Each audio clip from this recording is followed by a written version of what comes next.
Hindi na lang sa loob ng Pilipinas umiikot ang usapin tungkol sa International Criminal Court o ICC at sa kaso ni dating Pangulong Rodrigo Roa Duterte. Ngayon, umabot na rin ang usapin sa United Nations Human Rights Council matapos humingi ng aksyon ang Department of Foreign Affairs o DFA kaugnay ng isang reklamong isinumite ng isang international non-government organization laban umano sa administrasyon ni Pangulong Ferdinand Marcos Jr. Ayon sa mga ulat, nagsumite ng written statement sa United Nations Human Rights Council, ang International Career Support Association o ICSA.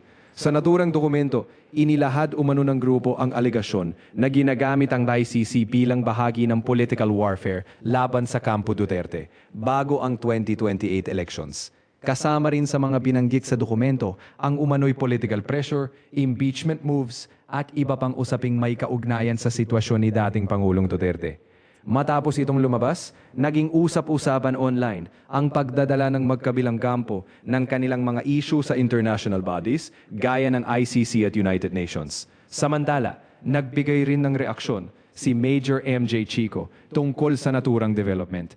Ayon sa kanya, habang ang mga anti-Duterte ay lumalapit umano sa ICC, ang mga pro-Duterte naman ay tila dumudulog na rin sa United Nations. Dagdag pa niya, tila international na umano ang labanan sa Pilipinas at nagtatanong na rin ang ilan kung kaya pa bang maresolba ng internal sa bansa ang mga umiinit na political issues. Kasunod nito, naglabas naman ng hiwalay na pahayag si Shun Ferguson Fujiki matapos lumutang ang mga ulat tungkol sa umano'y pressure o pagtatangkang pigilan ang NGO submission sa United Nations Human Rights Council.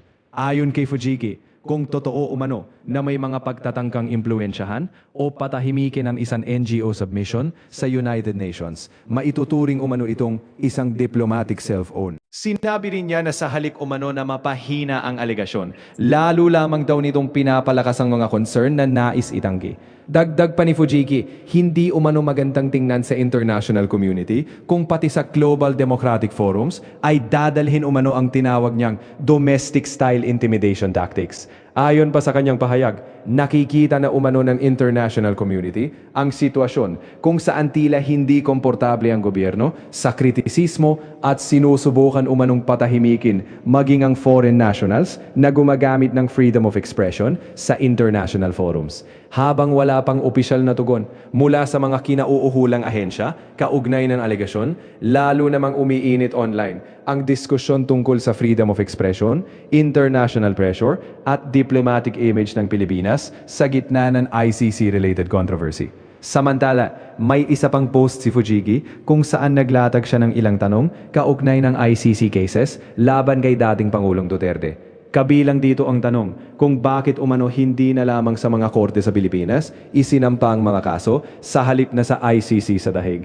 Itinanong din niya kung sino umano ang gumagastos sa biyahe ng mga tinatawag na war on drugs victims patungong Netherlands upang magsampa ng reklamo. Kasama rin sa kanyang binanggit ang alegasyon tungkol sa isang babae na umano'y may hawak na larawan nang hindi naman daw kanyang anak kundi isang kapitbahay na buhay pa umano. Habang umiikot ang mga naturang tanong online, naglabas pa ng panibagong pahayag si Fujiki. Ayon sa kanya, nagsisimula na umano ang repression laban sa kanya mula sa Philippine government. Ngunit hindi raw siya uurong. Iginit din niya na walang borders ang human rights at inakusahan niya ang administrasyon ni Pangulong Ferdinand Marcos na ginagamit umano ang ICC bilang political tool. Dagdag pa niya, nananawagan siya sa kanyang mga kaibigan sa Pilipinas na tumindig at ipaglaban umano ang hustisya ng walang takot. Dahil dito, lalo pang sumiklab online ang debate tungkol sa ICC, human rights issues at political tension sa bansa. Kasabay ng umiinit na usapan, naging sentro rin ng diskusyon ang inilabas na argumento ng isang ICC scholar na ibinahagi ni dating kolumnista at analyst na si Rigoberto Tiglao. Ayon kay Tiglao, isang researcher na si Dr. Yu Dandan mula sa Leiden University ang naglabas umano ng kritikal na punto tungkol sa kaso ng Pilipinas at ICC. Batay sa inilabas na paliwanag, bago formal na kumalas ang Pilipinas sa Rome Statute noong 2019, wala pa raw formal judicial investigation na inilulunsad ang ICC laban sa bansa. Ayon sa argumento, ang umiiral pa lamang noon ay isang preliminary examination o initial information gathering process upang alamin kung dapat bang magsimula ng formal investigation. Dagdag pa rito, ang formal investigation naman ay na-authorize lamang noong 2021 o 2 taon matapos makaalis ang Pilipinas sa Rome Statute. Sa ikalawang bahagi ng paliwanag, binigyang diin na mahalaga ang distinction sa pagitan ng preliminary examination at formal investigation. Ayon sa interpretasyon, binanggit sa artikulo, kung preliminary examination pa lamang ang umiiral bago umalis ang Pilipinas sa ICC, maaaring hindi umanusakop ng Article 127, Protections on Existing Investigations and Proceedings, ang sitwasyon noon. Dahil dito, lumalabas sa naturang argumento na questionable kung mayroon pang lawful jurisdiction ang ICC laban kina dating Pangulong Rodrigo Duterte at Senador Ronald Pato de la Rosa matapos ang pagkalas ng bansa sa Rome Statute. Gayunpaman, wala pang pinal na ruling ang Supreme Court ng Pilipinas hinggil sa usaping ito. Samantala, patuloy na ng pinaninindigan ng ICC na mayroon itong jurisdiksyon sa mga alegadong naganap habang miyembro pa ng Rome Statute ang Pilipinas. Kasunod nito, muling nabuhay online ang isa pang usapin matapos magbigay ng pahayag si dating PACC Chairman Greco Belgica. Ayon kay Belgica, posible magkaroon ng pagkakaisa ang United States, China at Russia laban sa ICC dahil sa mga usapin tungkol sa jurisdiksyon at kapangyarihan ng International Tribunal. Lumabas ang naturang pahayag matapos ibahagi online ang panawagan na questionin ng malalaking bansa ang naging hakbang ng ICC laban kay dating Pangulong Rodrigo Duterte kaugnay ng war on drugs issue. Kasabay nito, iniulat din ng News 5 Frontline Pilipinas na may balak makipagtulungan si US President Donald Trump sa China at Russia upang kontrahin ang ICC, lalo na sa usapin ng pakikialam nito sa mga bansang hindi naman miyembro ng Rome Statute. Batay mismo sa records ng ICC, hindi miyembro ng Rome Statute ang Estados Unidos, China at Russia. Dahil dito, matagal nang may tensyon ng mga bansang ito laban sa International Tribunal, lalo na sa usapin ng sovereignty at jurisdiction. Sa hiwalay namang ulat ng Human Rights Watch, binanggit na nakararanas ng matinding pressure at kritisismo ang ICC mula sa ilang makapangyarihang bansa, kabilang ang US at Russia dahil sa mga investigasyon at arrest warrants nito. Habang nagpapatuloy ang pandaigdigang debate tungkol sa ICC, lumabas din ang panibagong filing ng ICC Registry tungkol naman sa kalagayan ni dating Pangulong Rodrigo Roa Duterte sa ICC Detention Center.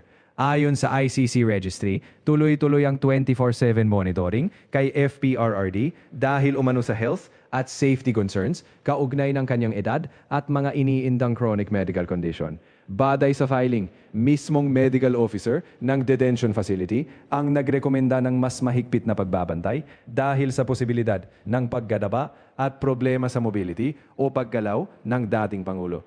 Inihayag din na may ilang bihirang insidente kung saan nawalan ng balanse si Duterte habang nasa loob ng detention facility, ngunit agad naman rumesponde ang ICC staff upang matiyak ang kanyang kaligtasan. Sa kabuuan ng filing, ipinunto ng ICC na obligasyon nilang tiyakin ang maayos na medical monitoring at detention conditions ni dating Pangulong Duterte habang nagpapatuloy ang kaso laban sa kanya. Samantala, iba't iba rin ang naging reaksyon online matapos lumabas ang naturang filing. May ilan na nagsasabing dapat tiyakin ang maayos na kalagayan at kaligtasan ng dating Pangulo habang nasa kustodiya.